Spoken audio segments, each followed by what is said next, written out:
ಇದೇ ಪ್ರಕರಣಕ್ಕೆ ಸಂಬಂಧಪಟ್ಟಂತೆ ಎಂಎಲ್ಸಿ ಉಮಾಶ್ರೀ ಅವರು ಕೂಡ ಪ್ರತಿಕ್ರಿಯಿಸಿದ್ದಾರೆ. ಸಿಟಿ ರವಿ ಅವರು ಆ ಪದ ಬಳಕೆ ಮಾಡಿದ್ದು ನಿಜ ಅಂತಿದ್ದಾರೆ. ಯಾವ ಹೆಣ್ಣು ಕೂಡ ಸುಮ್ಮನೆ ಸುಳ್ಳು ಹೇಳಲ್ಲ. ಅವಾಚ್ಯ ಶಬ್ದಗಳನ್ನು ಬಳಸಿದ್ರು, ಆಕ್ಷೇಪಾರ್ಹ ಪದ ಬಳಕೆನ ಮಾಡಿದ್ರು. ನಮ್ಮ ಪ್ರತಿನಿಧಿ ಅನಿಲ್ ಉಮಾಶ್ರೀ ಅವರನ್ನ ಮಾತನಾಡಿಸಿದ್ದಾರೆ. ಏನ್ ಹೇಳಿದ್ರು ಉಮಾಶ್ರೀ ಅವರು ಕೇಳೋಣ. ಜೊತೆ ನಾನು ಮಾತಾಡ್ತೀನಿ ಮೇಡಮ್. ಈಗ ಸದನದಲ್ಲಿ ಏನಾಯ್ತು, ಏನ್ ಹೇಳ್ತೀರಿ ಮೇಡಮ್? ಈಗ ಸದನದಲ್ಲಿ ಇವತ್ತು ಅಮಿತ್ ಶಾ ಅವರ ಹೇಳಿಕೆಯ ವಿರುದ್ಧವಾಗಿ ಕಾಂಗ್ರೆಸ್ನವರು ಪ್ರತಿಭಟನೆಯನ್ನ ಮಾಡೋಕೆ ಶುರು ಮಾಡಿದ್ವಿ. ಅದಾದ ನಂತರ ಬಿಜೆಪಿಯವರು ನಮ್ಮ ವಿರುದ್ಧ ಪ್ರತಿಭಟನೆಗಳನ್ನು ಮಾಡೋಕೆ ಶುರು ಮಾಡಿದ್ರು. ಈ ಸಂಘರ್ಷದಲ್ಲಿ ಮತ್ತೆ ಸದನದಲ್ಲಿ ನಮ್ಮ ಸಭಾಪತಿಗಳು ಸದನವನ್ನು ಕಲಾಪವನ್ನು ಮುಂದೂಡಿದರು ಒಂದು 10 ನಿಮಿಷಗಳ ಕಾಲ. ಆ ಸಂದರ್ಭದಲ್ಲಿ ಪರಸ್ಪರ ಮಾತುಗಳು ಘರ್ಷಣೆಗೆ ಒಳಪಟ್ಟಿರೋಂಥ ಸಂದರ್ಭ.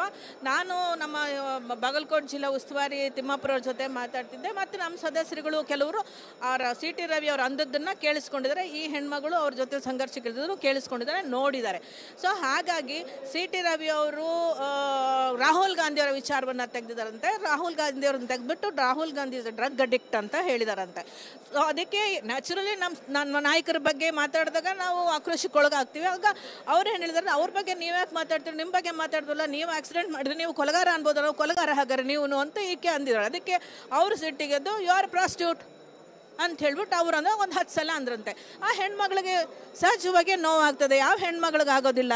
ಒಂದು ಸದನದ ಘನತೆ ಗೌರವದಿಂದ ಒಬ್ಬ ಮಾಜಿ ಮಂತ್ರಿಯಾಗಿ ರವಿಯವರು ನಡ್ಕೊಳ್ಬೇಕಾದಂಥದ್ದನ್ನು ಬಿಟ್ಟು ಇವತ್ತು ದಿವಸ ಆ ಪದವನ್ನು ಬಳಸಿದ್ದಾರೆ ಅಂತ ನಾವೆಲ್ಲರೂ ಅದನ್ನು ಖಂಡಿಸಿದ್ದೇವೆ. ಪದವನ್ನು ಬಳಕೆ ಮಾಡಿಲ್ಲ ಅಂತ ವಾದ ಮಾಡ್ತಾ ಇದ್ದಾರೆ. ಅವರು ಬೇಕಾದ ವಾದ ಮಾಡಲಿ. ಯಾವ ಹೆಣ್ಮಕ್ಳು ಕೂಡ ನಾನು ಹೋಗ್ಬಿಟ್ಟು ನಾನು ಪ್ರಾಸ್ಟಿಟ್ಯೂಟ್ ಅಂತ ಯಾರು ಹೇಳ್ಕೊಳ್ಳೋದಿಲ್ಲ. ಒಬ್ಬ ಅಂದ್ರೇನೆ ನೋವಾಗೋದು, ಒಬ್ರು ಅಂದ್ರೇನೆ ಆಕ್ರೋಶಕ್ಕೆ ಒಳಗಾಗೋದು. ಆದ್ರಿಂದ ಅವ್ರು ಆಕ್ರೋಶಕ್ಕೆ ಒಳಗಾಗಿದ್ದಾರೆ ಅಂದ್ರೆ ಅದು ಸತ್ಯ ಇರುತ್ತೆ ಅದ್ರ ಹಿಂದೆ. ಸೊ ಅದಕ್ಕೆ ವಿ ಆರ್ ಡಿಮ್ಯಾಂಡಿಂಗ್ ಅವರನ್ನ ಈ ಒಂದು ಸ್ಥಾನದಿಂದ ಪದಚ್ಯುತಿ ಮಾಡಬೇಕು ಅಂತ. ಮಾಜಿ ಸಚಿವೆ ಉಮಾಶ್ರೀ ಅವರ ಸ್ಪಷ್ಟವಾದ ಮಾತುಗಳು. ಕ್ಯಾಮ್ರಾ ಪರ್ಸನ್ ಅಶೋಕ್ ಜೊತೆ ಅನಿಲ್ ಕಲ್ಗರೆ, TV9 ಬೆಳಗಾವಿ.